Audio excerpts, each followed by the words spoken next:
ini kita datang ke Polrestabes Palembang ini untuk melapor ya untuk klien kita bernama Bella di sini atas perkara penganiayaan itu pasal 351 ya. Mungkin di sini kita akan untuk terus melanjutkan meminta SP2HP kepada kepolisian untuk tindak lanjut perkara ini akan berjalan sampai kemana. Jadi klien kami ini sudah dizalimi dalam hal penganiayaan kepada orang tidak dikenal seperti itu. Jadi baru kenal pada saat terjadi kezaliman itu.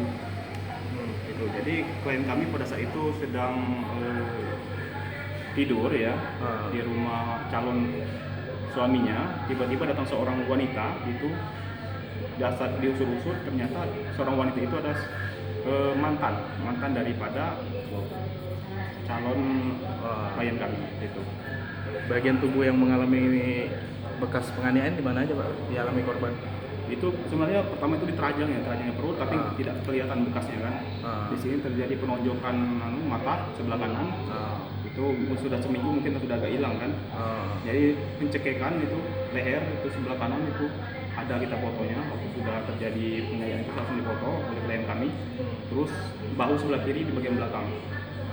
Ya, itu. Jadi harapan kita pengen laporan ini langsung ditindak aja deh. Harapan kita laporan ini cepat ditindak oleh kepolisian, kalau bisa pelaku langsung ditetapkan sebagai tersangka dan ya proses persidangan tetap berjalan seperti bagaimana biasanya. Oke. Siapa nama kita lengkapnya? Merian Adinata. Merian Adinata SH ya? Iya, oke. Kita yuk siapa namanya? Maria Bella. Maria Bella. Ya.